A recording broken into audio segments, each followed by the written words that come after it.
Cuando hablamos de Colombia, en realidad estamos buscando un pretexto para hablar de violencia. Hablar de Colombia es hablar de dolor, de despojo, de desplazamiento y de venganza.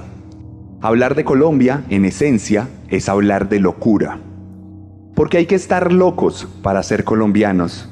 Y no solo por el aparente gusto colectivo por la muerte que nos caracteriza, sino porque aún en medio de toda la ignominia que nos atañe, procuramos persistir y nos levantamos día a día con la esperanza de que la vida puede ser mejor.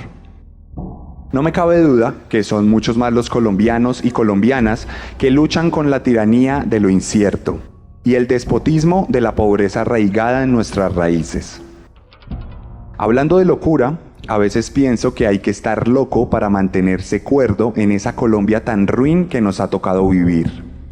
Una nación que día a día nos roba un poco de nuestra alma y que parece empeñarse en que nuestros sueños de progreso sean frustrados por cuenta de un sistema pensado para la desigualdad. Y sin embargo, aquí estamos. Sin embargo, aquí seguimos. Nos levantamos todas las mañanas, trabajamos, estudiamos, amamos y soñamos. Soñamos sueños rotos. No obstante, nuestra locura es inerme. No obedece más que al letargo de nuestra existencia y a la ilusión de nuestra independencia. Por eso es que la locura adquiere sus facetas más reconocidas cuando se materializa en las manos de enajenados ruines y sin escrúpulos que están dispuestos para la muerte. La locura es protagonista cuando encarna las fantasías de monstruos históricos que tallan su nombre con sangre en la historia de nuestra infamia. Políticos, policías, sicarios, fleteros y narcotraficantes. Pero para efectos de lo que nos ocupa en este lugar, asesinos seriales que, aunque cuerdos en su actuar, sin lugar a dudas, le brindaron nuevas capas a la psicopatía colectiva de nuestra loca Colombia. Bienvenidos y bienvenidas a la 7ª entrega de la 4ª temporada de Serialmente, capítulo 132 de un podcast con contenido muy gráfico.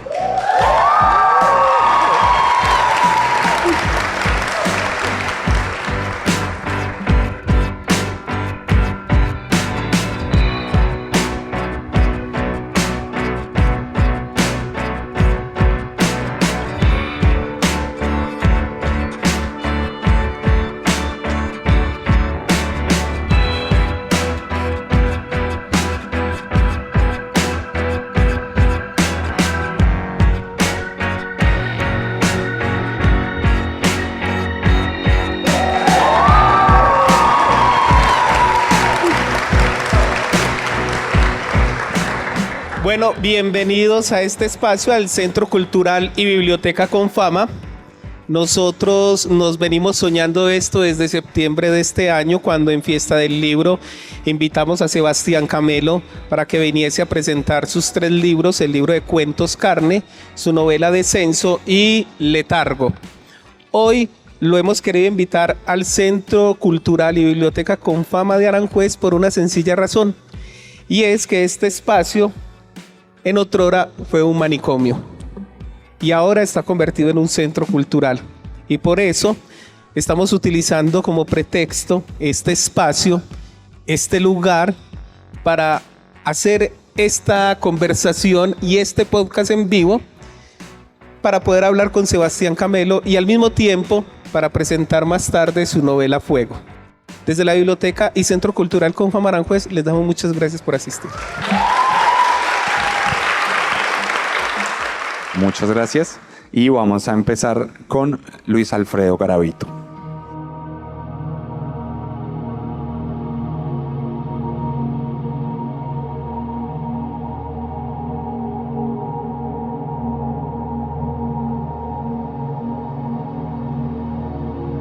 El 12 de octubre de 2023, como si se tratara de una especie de homenaje a una de las fechas que marcó un genocidio, Luis Alfredo Garavito dejó este mundo luego de un prolongado cáncer que carcomió su cuerpo y su alma de forma progresiva.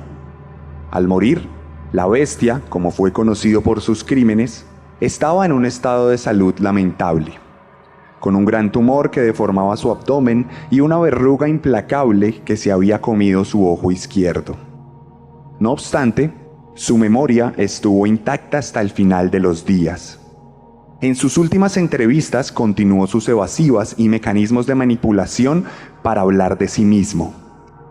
Cuidó meticulosamente su lenguaje para referirse a sus crímenes y afirmó hasta el cansancio que había cambiado, aunque ninguno de nosotros le creyó, porque los monstruos nunca cambian. Los asesinos seriales no tienen cura, y si Garavito hubiera logrado salir por cuenta de su condena irrisoria, de seguro hubiera vuelto a matar. Por eso celebramos su muerte, aunque no podamos borrar de nuestra historia su leyenda. Aunque si me lo preguntan, lo peor que podríamos hacer sería borrarlo. Necesitamos recordarlo, necesitamos que siga avergonzándonos con su historia, porque Luis Alfredo Garavito no es más que uno de los resultados más dolorosos de nuestra Colombia fallida.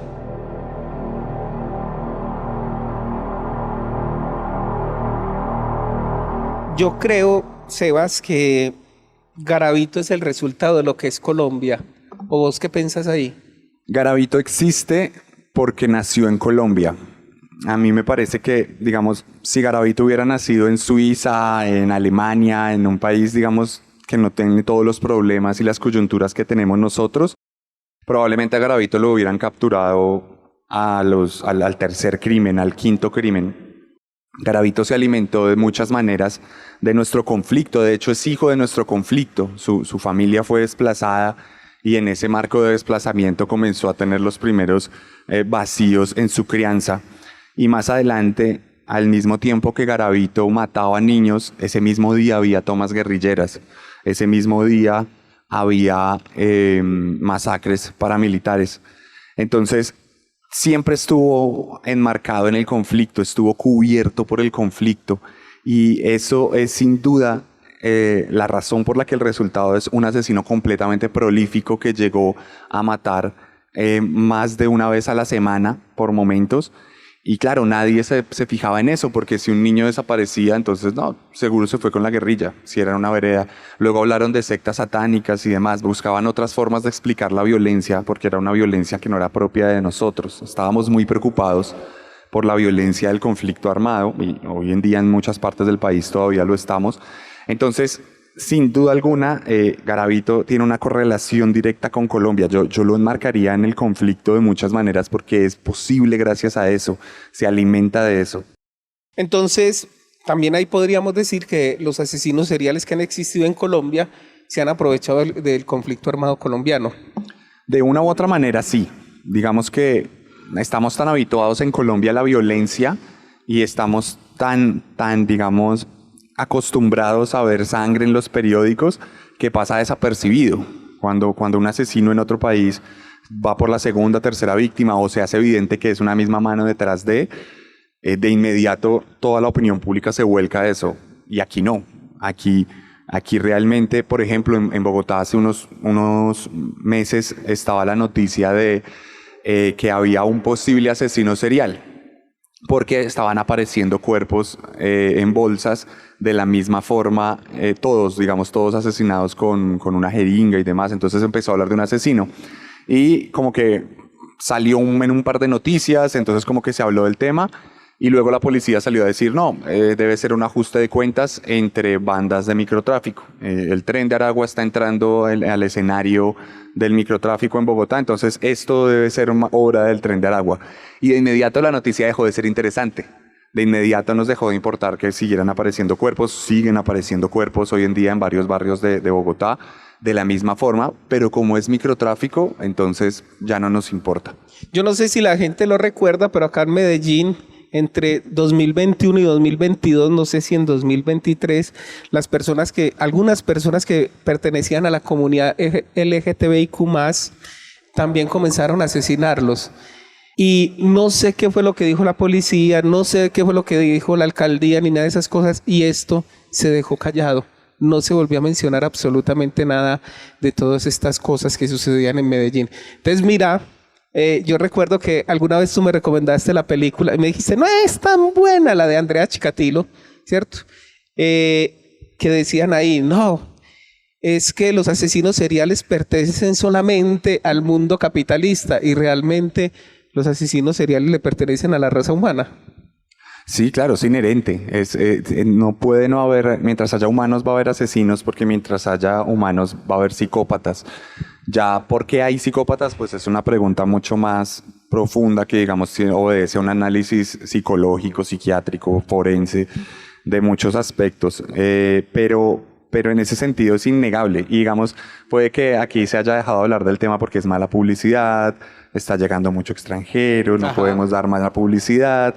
Entonces, siempre obedece esas cosas. O sea, siempre hay dentro de los medios de comunicación, siempre va a haber una agenda y esa agenda obedece a unas necesidades políticas, sociales, económicas. Entonces, no podemos, o podemos luchar con eso, pero no podemos hacer mucho para atajarlo. Una última preguntita con respecto a esto para que hablemos del siguiente asesino serial y es, bueno, dos preguntas ahí vinculadas. La primera, si vos consideras que guerrillos, paracos, pillos, políticos sean de cierta manera asesinos seriales.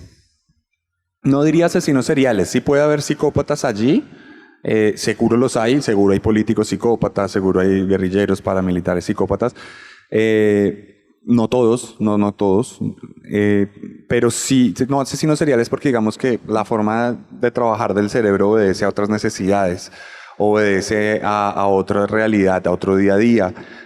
Por lo general, cuando una persona que está en un grupo armado mata enmarcado en un conflicto. Aún cuando tortura, cuando mata porque se le ordenan, digamos, a personas desarmadas, está enmarcado en un conflicto. Digamos que es otra forma de procesar. No obedece a unas necesidades, a unos traumas, a unas fijaciones, fantasías. No siempre. Puede que de pronto haya uno y que se aproveche de eso. Puede que sí. Pero no podríamos generalizarlo de esa manera. Yo creo que la forma de trabajar de la cabeza es distinta. Listo. El siguiente asesino serial, cuando este man comenzó a matar, o por lo menos las noticias, porque yo siempre he dicho, y esto se me olvidó con Garavito, que les cuentan los muertos, pero uno no sabe realmente cuántos mató, ¿cierto? Cuando este man estaba matando, yo iba por Bogotá, y yo todo man que pasaba por el lugar donde él mataba, y yo le echaba ojos, me ponía muy visajoso con él, porque pensaba que iba a matar a alguna mujer, entonces siempre estaba como pisteándolo. Y no sé si eso todavía suceda en Bogotá, porque a mí me pasó. Ahora, yo era un foráneo en Bogotá, no puedo decir que esto también lo hicieran los de Bogotá, ¿cierto? Para hablar de eso, empecemos primero con la introducción. Este es el monstruo de Monserrate.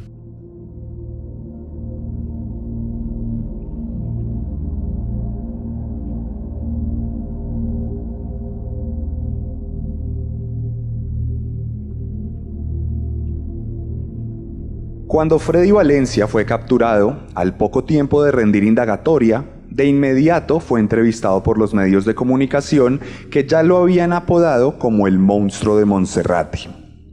Cuando él escuchó cómo se le llamaba, se mostró molesto y pidió de forma encarecida que nadie se refiriera a él como monstruo, pues no se sentía como tal, y aseguraba que era una persona normal. Y sí, considerando la sociedad en la que vivimos, es probable que un tipo como Freddy Valencia sea considerado normal. Un misógino impulsivo y frustrado que siempre entendió de forma inconsciente que las mujeres eran una suerte de objetos para su disfrute y que merecían ser castigadas si no cumplían con algún tipo de pacto o si se atrevían a faltarle al respeto. Así pues, a lo largo de unos años, el monstruo de Monserrate se cobró la vida de 9 mujeres. De forma comprobada, aunque se cree que pudieron ser más de 100. Sin embargo, insiste en que no es un monstruo.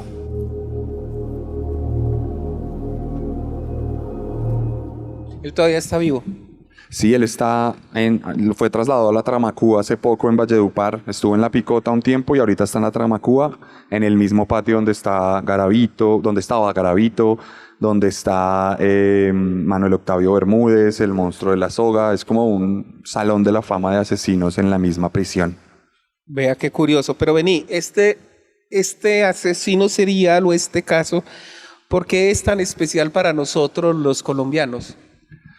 Yo creo que es un caso que nos hizo mirar por unas semanas, nos hizo mirar algo que nunca miramos. Y es la vida de la calle. De hecho, adelantándome un poquito, eso inspiró una gran sección de Fuego. Cuando tengan la oportunidad de leer Fuego, buena parte del componente contexto del libro tiene que ver con esa calle. Y es porque nosotros damos por hecho a los habitantes de calle. Son como un paisaje de la ciudad. Hombres y mujeres son un paisaje de la ciudad, son el que piden plata, si pide plata es pa' vicio. A veces le doy, a veces no, a veces me quiero sentir bien conmigo mismo, entonces voy a dar, a veces me da igual, entonces sigo derecho. Y volteamos a mirar a la calle por primera vez, no por primera vez, pero digamos de manera dedicada cuando la historia de Freddy Valencia salió a la luz. Y Freddy Valencia, digamos, no en el mismo sentido que Garavito, pero también estuvo cobijado por la apatía de la sociedad, esta vez no por el conflicto, sino por la miseria. Y cuando salió toda esta historia, entonces se hablaba de un habitante de calle, entonces la gente empezó, como Arbey, a preocuparse por los habitantes de calle, pero no en un sentido social, sino en un sentido narrativo. Todos se volvieron peligrosos. Todos se volvieron... Más de lo que eran, pues, para uno. Todos se volvieron peligrosos y ahora uno pasaba por Monserrate y preguntaba cuántas mujeres puede haber ahí enterradas. Pero es que, pues, mujeres habitantes de calle, víctimas de 1000 crímenes, hay todos los días. En este momento hay, de todas las formas, de todo tipo de crímenes contra ellas. Entonces, a mí por eso me resultó tan interesante en ese momento con su historia y también me interesaba, por eso lo puse en el relato. Cuando él habla de las mujeres en sus entrevistas, él siempre dice como se ponían groseras. Entonces, pues me tocaba y hacía así. ¿Y él por qué concebía a sus víctimas como las concebía? Es decir, siempre decía, es que eran groseras, es que me respondían mal, me miraban feo. Yo creo que hay dos componentes ahí. El primer componente, sin lugar a dudas, aunque esto suene muy panfletario, discursivo, lo que sea, lo digo porque lo creo, es social. Digamos que eso es una concepción generalizada y esa es la eterna conversación y discusión que hay alrededor del concepto de feminicidio. No, pero no la mataron por ser mujer. Y entonces hay que explicar por qué sí, por qué un crimen pasional es un feminicidio. Entonces está arraigado, digamos, en muchos conceptos sociales generalizados que se tienen sobre la mujer y sobre el origen que hay de eso, el origen de que el hombre posee, y eso tiene que ver con miles de años y construcciones sociales alrededor del hombre como persona que va a la guerra y que por ende tiene derecho a poseer, y de ahí vienen 1000 análisis y 1000 desarrollos más bien sociales. Ese es uno. Y dos, en el caso particular, bueno, que no me voy a extender ahí, nos podríamos quedar un día hablando de eso, 2 días, pero y en el caso es particular de este sujeto, él cuenta en su historia como que él, cuando era niño, las niñas del colegio se burlaban de él y le bajaban los pantalones y se reían y demás, y específicamente decía que eran niñas las que se burlaban de él. Y luego tuvo una relación y vio cómo su esposa, su pareja, no era su esposa, su pareja le ponía los cachos y él llegaba a la casa y la encontraba con otro hombre. Entonces, como que evidentemente el tipo empezó a gestar en su cabeza un resentimiento por las mujeres basado en sus propias experiencias, que luego entonces quería, digamos, cumplir deseos sexuales, y cuando no le hacían caso, cuando no le cumplían, él se sentía con derecho a matar a estas mujeres. ¿Qué te parece si pasamos al otro? Hablando de mujeres, pasemos a una mujer. Una mujer.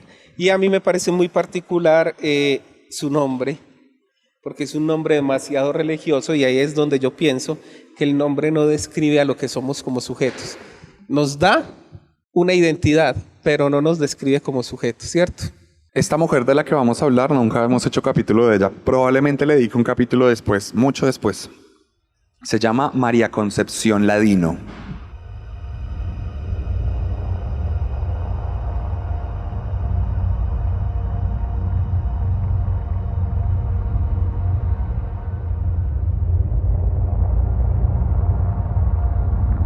El barrio Fontibón, en Bogotá, fue víctima de un poderoso sortilegio que doblegó la voluntad de varios vecinos de un barrio católico y conservador que no podía resistirse a los encantos de la magia de María Concepción Ladino, conocida en el vecindario como la Hermana María, una poderosa bruja que tenía el poder de curar a otras personas con sus rezos y preparaciones.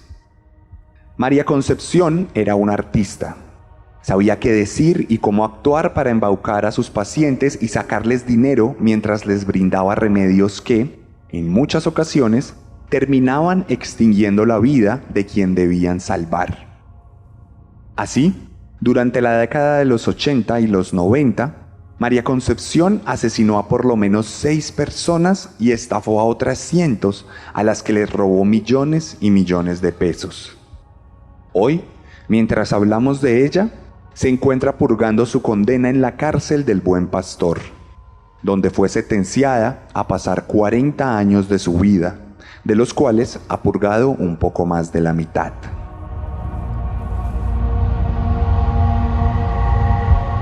Algo que nunca me he explicado, y no solamente es de los colombianos, sino de todos en general, de la raza humana, es cómo hacemos nosotros para mezclar la brujería, la hechicería, desde lo perverso, ¿sí?, en estas cosas de lo cotidiano para quitarle el dinero a los demás. Eso nunca lo he podido entender, y sobre todo porque es que no solamente sucede en Colombia, sino que en México también sucede mucho. Pongo el caso de México, no es que los mexicanos sean culpables ni nada de esas cosas, sino porque en Colombia y en México son como esos dos lugares donde tanto la brujería como lo cotidiano se vuelve muy común. No conozco el Caribe, pero sé que el Caribe también de cierta manera es esto. Entonces esa es como la pregunta. ¿Por qué nosotros mezclamos la brujería con el dinero, con todas estas cosas, y nos exponemos y exponemos nuestras vidas allí? Yo creo que la explicación de eso viene desde la mismísima colonia, desde desde el mismísimo descubrimiento de América, porque todo eso es el resultado de una serie de necesidades sociales que tenemos en Colombia, en Latinoamérica, de rellenar vacíos narrativos. Si hay alguien muy religioso en la audiencia, le pido disculpas por lo que voy a decir. Lo hago desde el análisis que estoy haciendo, y es: los seres humanos siempre hemos tenido la necesidad de explicar cosas. A medida que la ciencia ha avanzado, se ha posicionado de forma progresiva como el mejor método para explicar. Pero antes explicábamos desde la cosmología, desde el universo, desde el cielo, desde la astrología, que hoy en día todavía sigue muy vigente, cada vez más de hecho, desde la mitología. Los truenos no eran construcciones atmosféricas de una tormenta, sino era lo que pasaba cuando un dios le pegaba con su martillo a un yunque y salían los truenos. La tierra es un ser vivo, es una mujer que es nuestra madre y que nos brinda cosas. Todos son explicaciones. El mismo, y ahí es donde pido disculpas, el mismo Jesucristo es una adaptación de muchas historias de antiguas religiones que están explicando realmente el solsticio de invierno, el día más corto de la tierra. El Halloween en realidad es una celebración pagana para celebrar la Saturnalia, que es una fiesta donde se hablaba de cosechas, donde salían las cosechas. Entonces, todos esos vacíos los vamos llenando con cosas relacionadas a medida que avanzamos a la ciencia. Por eso, entre más desarrollado es el país a su nivel de escolaridad y demás, menos religioso es, menos esotérico es.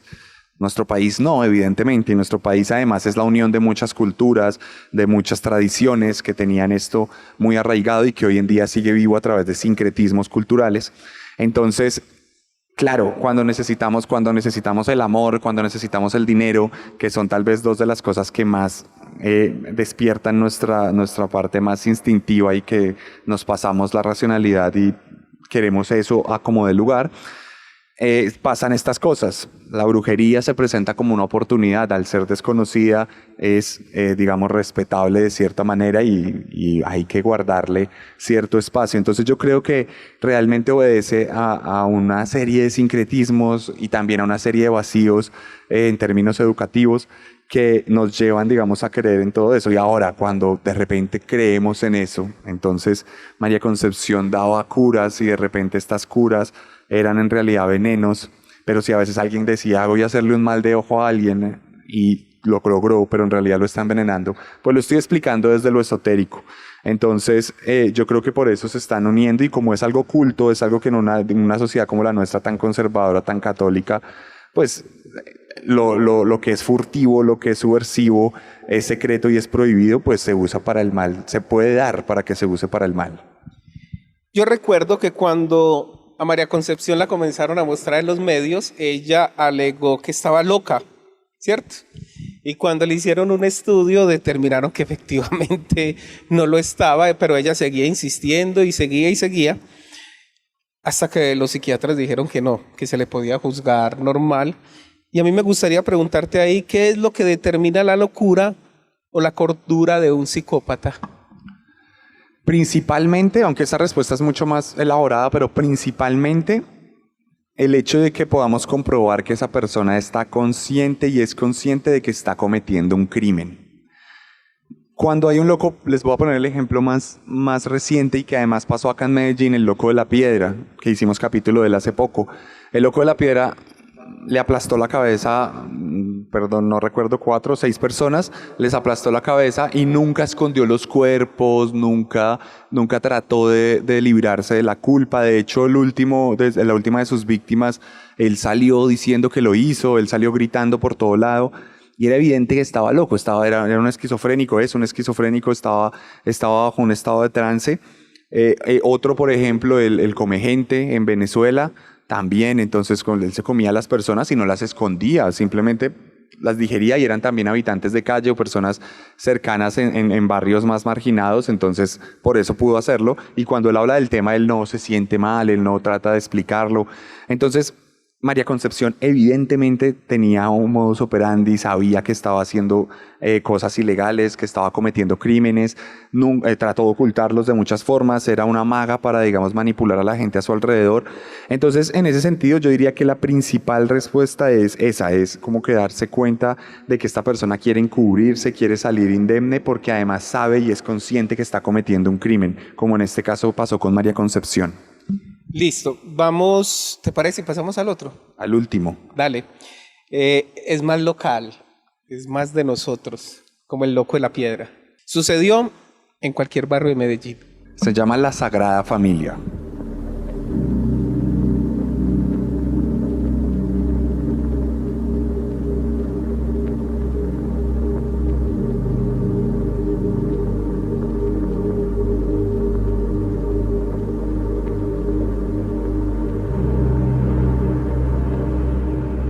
Hace más de una década, aquí en Medellín, una familia se hizo famosa en las secciones rojas de los periódicos porque se descubrió un tenebroso modus operandi. Aprovechándose del aspecto tranquilo y afable de la abuela de 73 años, buscaban a presas que estuvieran vendiendo su apartamento para comprárselo en lo que parecía ser una transacción inocente. Sin embargo, detrás de aquella anciana de pelo corto y gafas carey, se escondía una verdadera secta dispuesta para la muerte. En cuanto los papeles eran firmados en la notaría, misteriosamente los vendedores aparecían acribillados a pocas cuadras o apuñalados en su propia casa. Nada era casualidad. Los criminales seguían sus pasos y ejecutaban a las víctimas para poder quedarse con el inmueble ahorrándose el pago. Lo más tenebroso es que cuando se descubrió todo el entramado de los crímenes, las autoridades se dieron cuenta de que en realidad se trataba de una familia. Abuelas, hijas y nietos. Todos habían formado una sagrada banda de criminales que tenía gatilleros, extorsionadores y timadores a disposición de lo que la abuela indicara. Hoy en día, la mayoría de la banda permanece tras las rejas por los 4 asesinatos comprobados que cometió.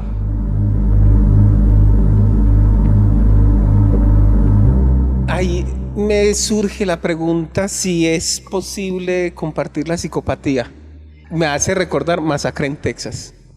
Sí, eso tiene que ver con lo que decía ahorita, es una necesidad narrativa. Masacre en Texas ya hoy en día es un canon, la familia psicópata. Ajá. Y bueno, y en este caso uno mira esta historia y dice, claro, no, digamos, a riesgo de equivocarme, yo no diría tanto como que la psicopatía se comparta en términos de que se herede o como es que yo soy hijo de un psicópata, ergo soy psicópata. Yo no diría eso necesariamente. creo que puede pasar, creo que hay estudios que dicen que es posible, mas no lo prueban de todo. Pero en este caso, sin lugar a dudas, y esto está conectado a la pregunta que casi nadie me ha hecho nunca en la vida, que es si los asesinos nacen o se hacen. En este Como caso, los escritores. Sí, sí, sí. Y como los escritores respondería que las dos. Pero en este caso, hay claramente más se hacen que nacen. Sin lugar a dudas, estamos hablando de una familia que, digamos, en sus inicios seguramente esta afable abuela, cuando era joven, era ladrona, estoy seguro, de alguna u otra forma se involucró en el mundo del crimen. Y desde muy chiquita, cuando empezó a crear su familia, pues su familia se crió en un ambiente de crimen. Su familia se crió con, digamos, a sus hijos les enseñó que eso es lo que hay que hacer. Como no, pues es que el vivo vive del bobo, nosotros podemos sacar rédito de esto, eso no es problema de nosotros, lo importante es que nosotros estemos bien. Entonces, toda esta gente fue criada con esto, los hijos, los nietos. Entonces, algo que pasaba, digamos, cuando la fiscalía hizo público este caso, es que, bueno, lo que pasó fue que una persona denunció, una de las víctimas antes de morir denunció que la habían robado y a esto llegaron a esta conexión, intervinieron las líneas y en la línea se veía y se hablaba y como la abuela llamaba a los nietos y le decía, mijo, ya está listo el cliente, vaya y arréglelo. Y en realidad le estaba diciendo que vaya y lo matara porque ya estaba firmando las cosas. Entonces, esta persona, su propia abuela le está diciendo eso y eso es obvio porque que tiene que ver que detrás hay una crianza que desde chiquito ellos vieron eso. No es como el típico caso del papá pillo que quiere algo mejor para sus hijos, sino que están involucrados en eso. Obviamente aquí no hay una psicopatía narrativa atractiva como la de Masacre en Texas. Hay historias donde sí las hay veces que se unen estas historias y así como ustedes encuentran una pareja que, ay, es que a él le gusta el medallo como a mí. Hay gente que encuentra un caníbal que le gusta como a ellos y en este caso pues la familia se va criando en ese sentido. Entonces, obviamente sí hay esas historias de unión y tienen que pasar y es lo que hay en los 8.000 millones de humanos que hay en el mundo. Entonces esa psicopatía se comparte no por algo genético, no por algo necesariamente como así, sino narrativo, sino en este caso por mera crianza. O sea, es así de sencillo, así como nos crían católicos, así como nos enseñan y a veces algunos de nosotros nos descarriamos, a veces no. Y en este caso hay toda una naturaleza de crianza allí. Ahorita veía una fotografía de una persona que tenía el niño divino de Chota, de Otocha, algo así. De Atocha. De Atocha. Y encima del niño estaba una foto de Pablo Escobar. Y decía la persona, yo no soy nadie para juzgar a Pablo, pero le pido a Dios que le dé paz y le dé tranquilidad. Yo quiero insistir en si eso es un asunto genético o simplemente es algo cultural que la sociedad nos lo va dando, porque como somos una sociedad que ha crecido con la violencia, entonces vamos normalizándola. Sí, o sea, es algo completamente cultural. Uy, qué tema tan tenebroso el que me voy a meter acá. Pero sí, digamos que eso todo tiene que ver con una construcción cultural, pero también con una realidad social. Nosotros, y voy a poner un ejemplo, digamos, menos delicado porque es menos propio de nosotros, por eso quiero mucha reserva para meterme ahí, pero digamos, cuando nosotros hablamos de los guerrilleros, de los paramilitares, ahorita hace unos días salieron unos videos de las disidencias peleando con el ELN en el Cauca, y yo estaba en una pollería, estaba comiendo en una pollería con el equipo de que vamos a hacer el evento del martes, y estaba viendo las noticias, y yo decía, claro, nosotros siempre nos enseñaron, en cuanto al conflicto armado nos enseñaron a que ellos eran malos. Y sí, no voy a decir que no, pero nos enseñaron como si fueran malos construidos de la nada, así como los terroristas de las películas, que uno nunca se imagina que fueron niños que tienen sus vidas. Así mismo, uno se imagina estos grupos armados y es como si alguien los hubiera puesto ahí para ser malos. Ese es su rol en Colombia. Y la mayoría de estos soldados, de estos insurgentes, de estos paramilitares, son jóvenes campesinos que fueron o reclutados forzosamente o simplemente optaron por esa vida porque esa era su noción de orden y Estado. Así como muchos optaron por ser policías o soldados. Porque hay muchos soldados que van a prestar servicio o que van a ser soldados profesionales porque eso paga bien, o bueno, paga mejor, asegura un pago. Así mismo pasa con ellos. Y ese sentido también, y ahí es donde me meto a lo escabroso, porque yo soy un bogotano que nació en el 91, o sea, soy la persona menos indicada para hablar de Pablo Escobar. Pero desde mi ignorancia del tema, lo que yo diría es, ¿por qué Pablo Escobar tiene tanta devoción en algunos sectores? Porque Pablo Escobar fue el Estado de esos sectores, porque Pablo Escobar fue el único que le tendió la mano a esos sectores, porque Pablo Escobar fue una historia de, digamos, de éxito, entre comillas, de alguien que surge y crece y logra cosas económicas. Y eso es lo que muchos colombianos quieren y sueñan, no desde el narcotráfico, sino quieren y sueñan en general. Entonces yo lo respondería de esa manera, no me atrevería a juzgar. Caso distinto a cuando un extranjero, por ejemplo, toma a Pablo Escobar como un ícono cultural y demás, porque es como si yo cogiera de ícono cultural a los asesinos de la escuela de Columbine. Entonces dile a un gringo que, y si hay un gringo acá, no, perdón, pero dile a un gringo que un gringo venga y te diga, Colombia, Pablo Escobar, cool. Bueno, dile, sí, súper cool las masacres en las escuelas, a ver qué te hace, a ver qué te dice. Y funciona de la misma manera. Entonces, respeto mucho más a la señora que tiene a este señor de Atocha y que no juzga a Pablo Escobar y que lo ve de otra manera, al extranjero que viene y lo ve como una atracción turística. Pero la pregunta era relacionada a eso de que lo convierten en un ídolo y comienzan a tratar de hacer esas cosas, ¿cierto? Yo no estoy diciendo que esta familia tuviese a Pablo como su ídolo, pero sí muchas personas en Colombia cometen los crímenes por eso, por querer aspirar a lo que Pablo Escobar llegó a ser. Porque esta familia sí, cuando entrevistan a uno de los gatilleros decía que su ídolo indudablemente era Pablo Escobar. ¿Sí? Por eso metí a Pablo en este aquí. sí, digamos, pues yo creo que eso habla más que todo, no habla de esa persona que tiene de ídolo a Pablo Escobar, sino habla de una sociedad que le falló a esa persona para que su ídolo fuera Pablo Escobar. Y tan sencillo como, pues mira todo, digamos, no sé, miremos el contexto social de esa persona, de dónde era esa familia, del barrio X, preguntémosle a toda esa gente de ese barrio cuántos tienen de ídolo a Pablo Escobar. Y puede que haya un número más alto de lo que pensemos, pero puede que no. Pero lo que sí garantizo es que no van a ser todos, no son todos.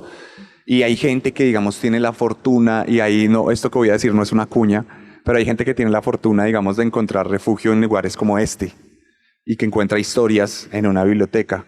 O hay gente que encuentra la disciplina en un deporte o en un arte. O que digamos, por ejemplo, mi esposa trabajaba en Batuta, en la Fundación Batuta, y que es de música. Entonces, niños de población súper vulnerable que tenían compañeritos que vendían vicio, pero ellos se dedicaban a tocar el violín. Y uno los veía con su violín así recorriendo toda la ciudad para llegar. Entonces, yo creo que esos son vacíos y necesidades. Y eso es un tema que ahí es donde radica, y ahora voy a sonar como un político, pero ahí es donde radica un político en campaña, ¿no? No en posesión, no en el lugar, no en trabajando. Pero ahí es donde es la importancia de la cultura. Ahí es donde todo lo que es cultura, deporte, artes, son fundamentales para la crianza de una persona. Porque siempre cuando vemos que una persona está metido en el vicio, metido en el crimen, metido, digamos, cuando el barrismo se vuelve crimen, ese tipo son vacíos sociales.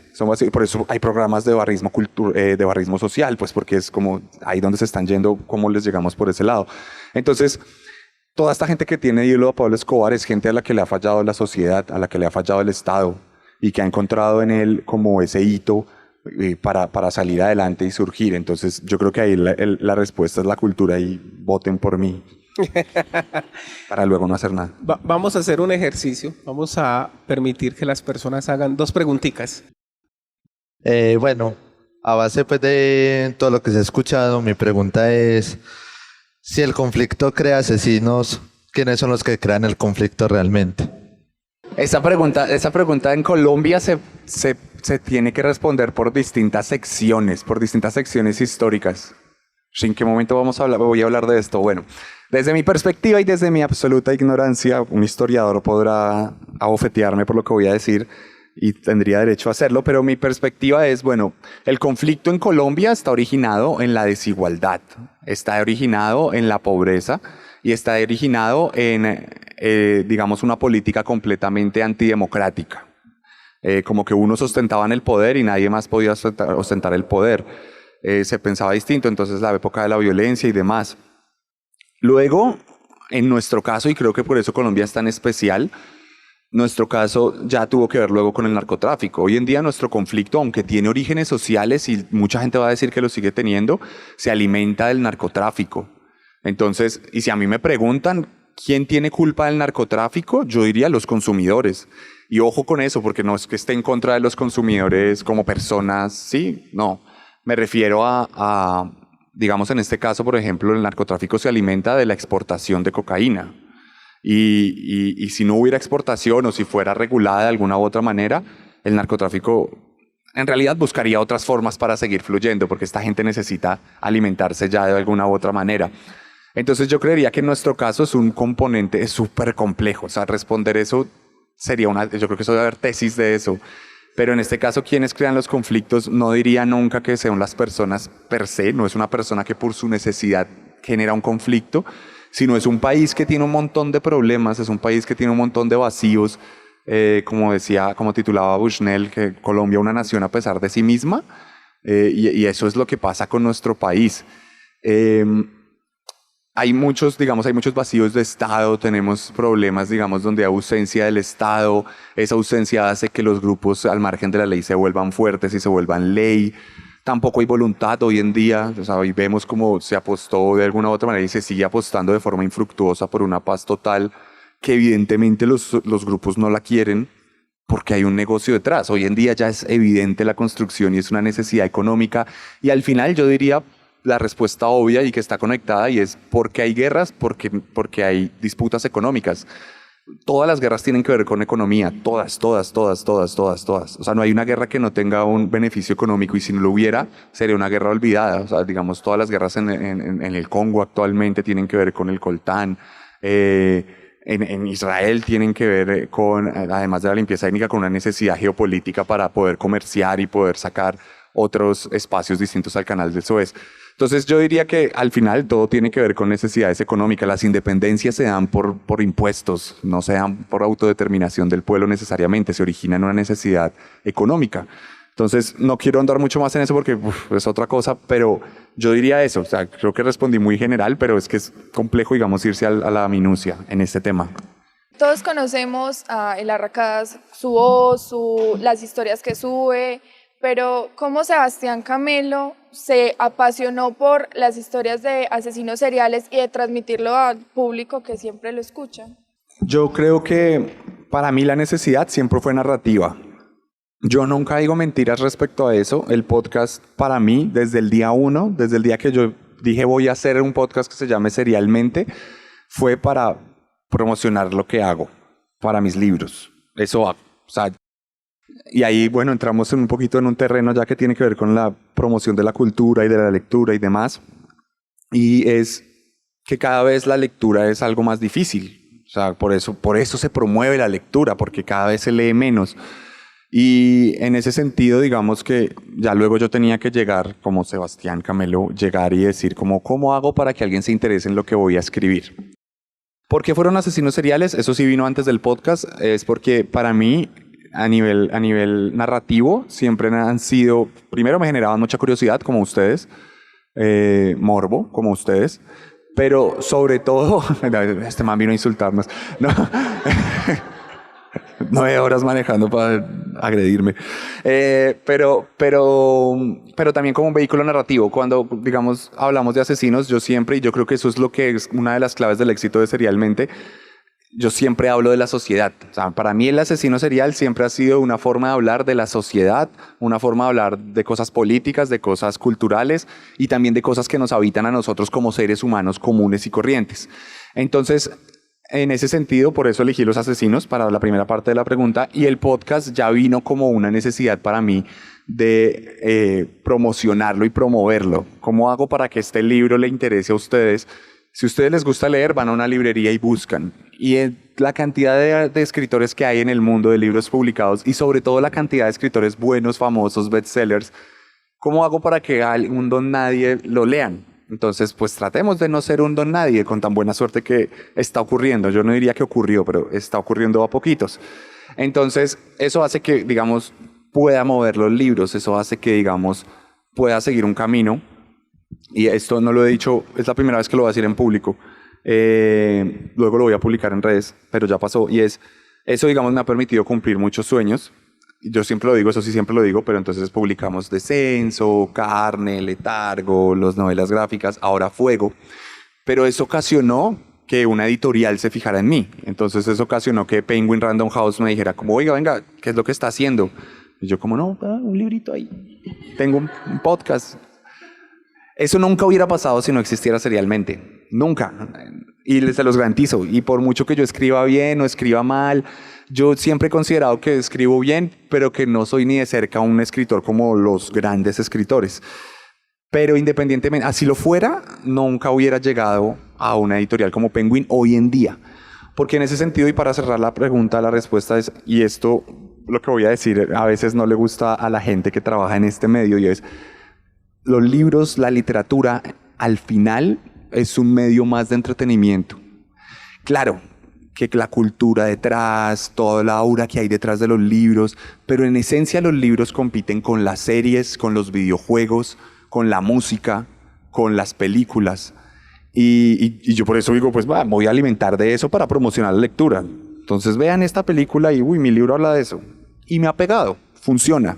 Entonces, en ese sentido, y es lo que yo intento hacer y voy a seguir haciendo, es cómo hago para que el libro deje de ser para unas personas. Ojo, porque hay gente, y yo creo que la mayoría acá, pues que compartimos una pasión por la literatura y el libro por sí solo ya nos resulta atractivo, pero la mayoría de gente no es así. Y a mí me pasa mucho, por ejemplo, que mucha gente, y eso sí me pasa mucho, mucha gente me escribe, a mí no me gusta leer, pero quiero leer un libro suyo, venga. O, oiga, usted recomendó este libro, me lo voy a leer. Y es gente que no suele leer, entonces eso a mí me llena de orgullo un montón, pero en esencia es cómo hago para que el libro resulte atractivo para la gente más allá de lo que ofrece dentro de sus hojas, dentro de sus letras. Entonces, por eso, digamos, es que suelo hacer lo que hago. Por eso hicimos un psicomuseo para Bogotá cuando lanzamos Descenso. Por eso en Letargo hicimos otra cosa también. Por eso ahorita en Fuego vamos a hacer un Serialmente en vivo, que es como con una pantalla y música y no sé qué. Entonces es como un show.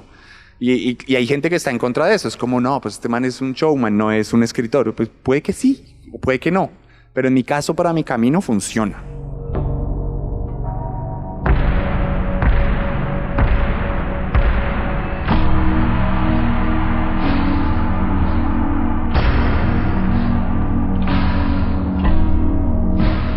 Como narrador y contador de historias, me veo en la penosa obligación de hacer un mea culpa. En muchas ocasiones, quienes nos dedicamos a esto, recurrimos a diversas figuras literarias para alimentar nuestros relatos. La locura, en sí misma, resulta fascinante desde lo narrativo. Su naturaleza misteriosa y sus diversas posibilidades nos brindan herramientas de todo tipo para hacer analogías, comparaciones y composiciones que enriquecen nuestra prosa y nos dan la posibilidad de encontrar nuestra propia voz. Sin embargo, la locura es muchísimo más compleja de lo que podemos imaginarlo en nuestras letras. No todo el loco es psicópata y no todo el psicópata está necesariamente loco. Es inevitable que a la ligera los veamos como sinónimos, pero de cierta manera debemos reivindicar la naturaleza versátil e impredecible de la locura. Es por eso por lo que tal vez, y solo tal vez, el infame y deleznable Ted Bundy tenía razón cuando decía que todos estamos un poco locos.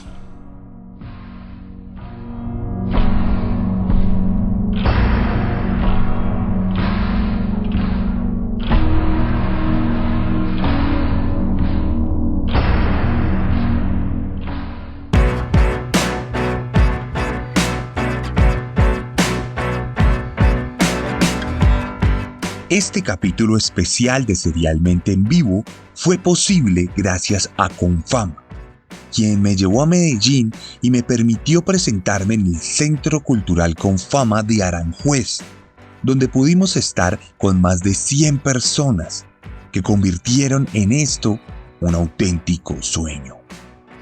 Quiero agradecerle también a Arbey Salazar, mi colega, quien hizo posible este evento. Él metió el pellejo para que esto fuera una realidad Y les quiero contar que Arbey también es escritor, así que vayan y búsquenlo, Arbey Salazar, para que conozcan su obra. Asimismo, le quiero agradecer a los muchachos de Entorno Sintético, quienes muy amablemente realizaron esta grabación. Así que búsquenlos @Entorno Sintético en Instagram. Cuando usted escuche esto, Fuego, mi cuarto libro, ya va a estar publicado oficialmente. Así que no duden en escribirme en mis redes sociales para que pueda ordenar este libro y si quiere pueda pedirlo en combo con otras cosas de Serialmente. Esto fue un auténtico sueño, así como lo fue Serialmente en vivo aquí en Bogotá. Fue un auténtico honor estar ante ustedes. No siendo más, me despido esta semana y nos vemos la próxima semana con un nuevo monstruo. Porque recuerden que siempre podemos ser peores.